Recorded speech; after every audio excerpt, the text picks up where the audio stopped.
Okay, from the time it comes out of the machine now, it looks like this is a storage tank. Where does it go from here? Well, right now it has these cloth filter.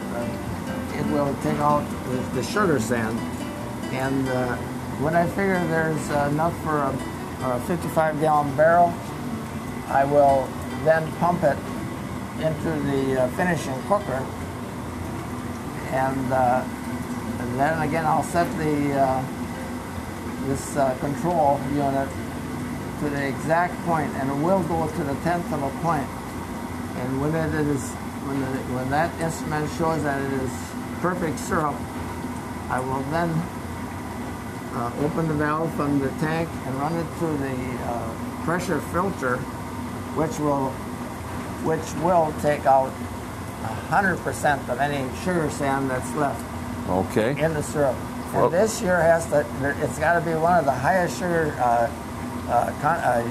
years I've ever experienced. More sugar sand this year than I've ever seen. Okay, sugar sand is a term that some people might not understand. What is sugar sand? Well, it's a real fine sand. You don't see it in the sap. It's invisible.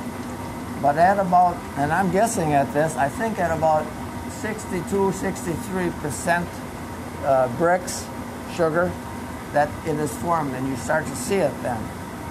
And it's a natural thing, and it's in every one sap, but it's not desirable to have it in your bottle.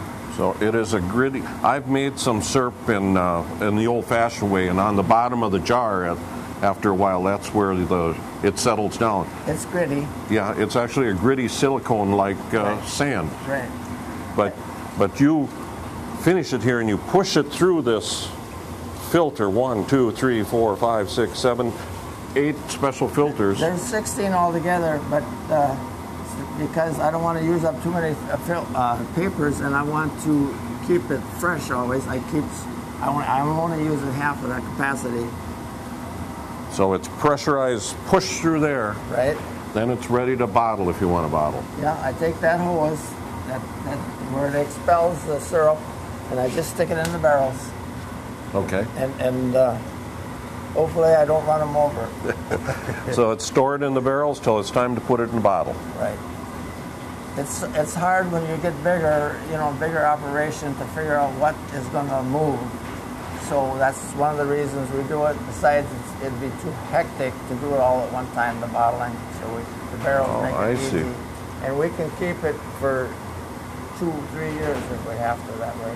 It gets put in there the same temperature that it's boiling at in that tank. Everything's sterile and... Oh yeah, at that degree it certainly is. Yes. And what degree is that? 200 and... Well, that could go all the way up to 217, depending on the barometric pressure of the water boil at that particular time. So that's why you check the barometric pressure boiling point every day with that. Right.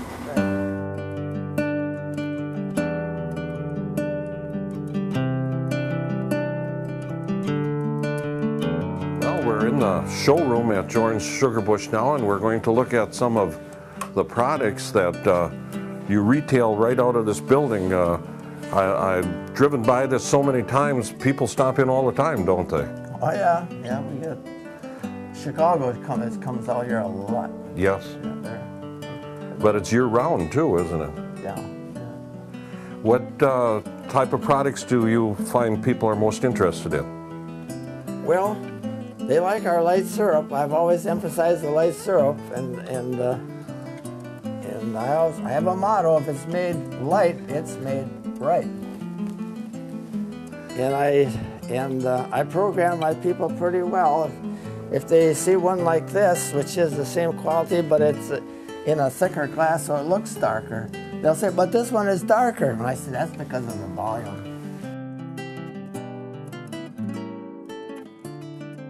When it's that color, it's the very best. We always used to call it first run, but you can do that with your equipment a good part of the season. Yeah, except when it turns cloudy, Which is this time of year. The last day, then it's pretty hard. The evaporator is coated and the sand gets darker. So.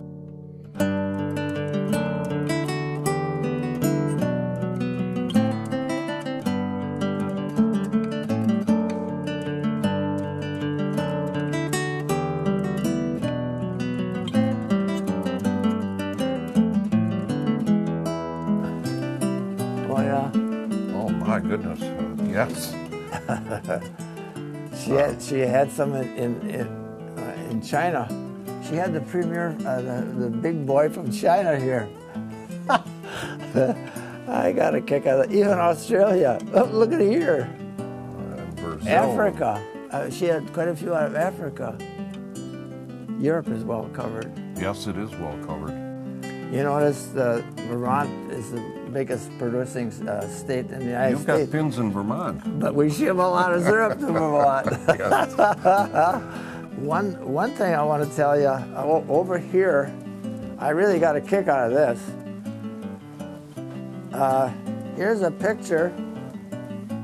I can't think of his name right now. He's a Russian that I gave syrup to Khrushchev. Wait a minute, or is it Gorbachev? Not Khrushchev. But that was Major General Solenko.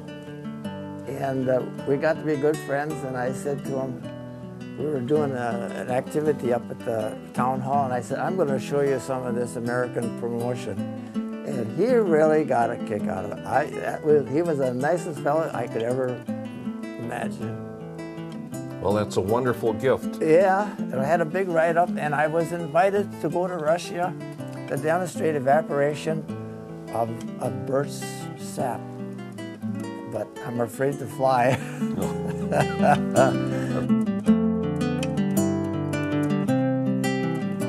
We're standing here next to the kettle that Roland's grandfather started this family tradition back in the mid-1800s. And from this, you've gone to an unbelievable operation now. And what do you remember about hearing about this kettle, Roland? Well, I think I'd feel sorry for the people that had to do this in that kettle, but I'm sure he had more than this, and this was just one that was given to me. And of course, now it got cracked from the frost and that, but it certainly had to be slow, very slow, and painstaking as can be. It certainly was probably taking it from the Native Americans to this step and on to what you did now. Right. Okay, we've had quite a tour today seeing what Roland and Donna Jorns, from taking the sap from the tree through the evaporation processes, and it's been fascinating. You've become quite famous for your maple syrup. Well, I've been doing it a long time, and I always shot for the best. My father was one that if you didn't do it good, don't do it at all. And And you mentioned you have some recognition for your product. Well, I took quite a few grand prizes in the last years. I hate to do it too often because I don't want to upset other people too much. And we're located here at the Jorns Sugar Bush, which is on County Trunk T, just a little bit east of Egg Harbor here. Right. Is this the original farmstead area? Well, my grandfather was the next place up, but my dad had this way back in 1919, I guess, and yeah, that's where I was born. Well, we've seen some history and some quality today, and thank you very much for showing us what goes on here. Well, it's been a pleasure. It's been a pleasure. I had a lot of fun doing this. Thank you.